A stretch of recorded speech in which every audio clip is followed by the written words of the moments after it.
it's Stacey Berger here with Mastering Your Mindset. As a professional speaker and certified coach, I am passionate about you living a life you love.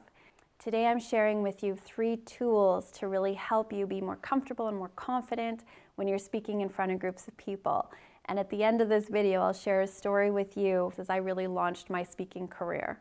I've always enjoyed public speaking, and I know that's one of the greatest fears for many, many people. But I remember in grade 12 delivering a talk to my graduating class, and now in the work that I get to do, I've spoken to groups from 1 person to over 1,000 people.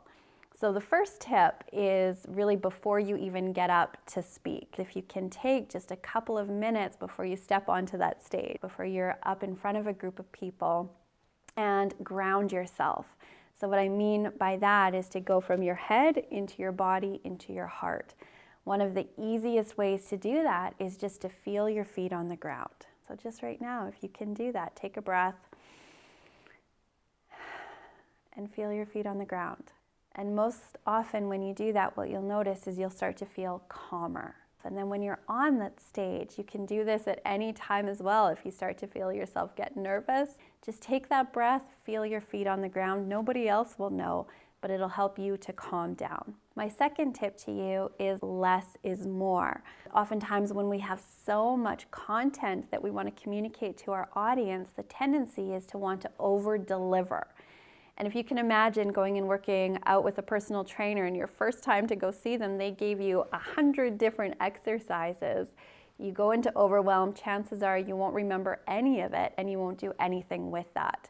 So to use that same principle as an educator, somebody who's sharing ideas, is that if you can just give people 1, 2, 3 really strong points that they can implement and really take the time to deliver those points well, to tell stories around those points, the chances of them taking that information and doing something with it and retaining it are much greater.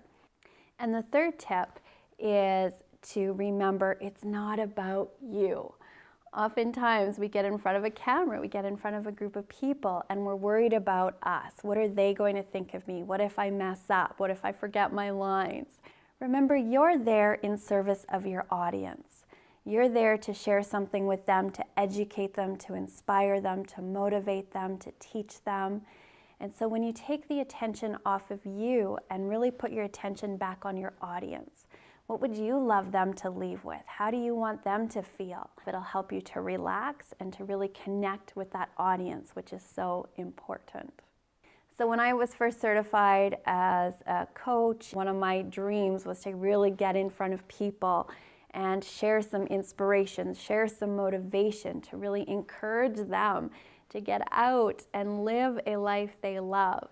And so I started on that journey, was certified, had big dreams, big visions of speaking to big crowds. And when I first got started, I planned an event. I planned a workshop, and I put an ad in the paper and I let people know about it, and you didn't have to RSVP for this one. And so I booked the venue, and Jeff, my husband, came to support me on that day, and I had no idea how many people were going to show up. And I showed up and I got everything set up, and we waited and we waited and we waited, and nobody came. And there was certainly a part of me that was disappointed. That wasn't my vision, that wasn't my goal. But I did something very important in that moment, and I delivered my talk anyways to an empty room. Jeff was my 1 person in the audience. My bonus tip for you today is to get started. If I would have made the decision to pack up my things that day and go home with my tail between my legs, I don't think I would be where I am today. Just a few weeks ago, I was in Los Angeles speaking in front of over 1,000 people, helping them, inspiring them to really live lives they love. So start where you are. Speakers speak. Take any opportunity you have to really hone your skill, because it is a skill. And with practice, you'll just get better and better and better. If you would like to get your speaking career off the ground, if you want to use this information and you'd love some support, I am here for you. My contact information is below. Reach out, let's have a conversation. And here is to your success.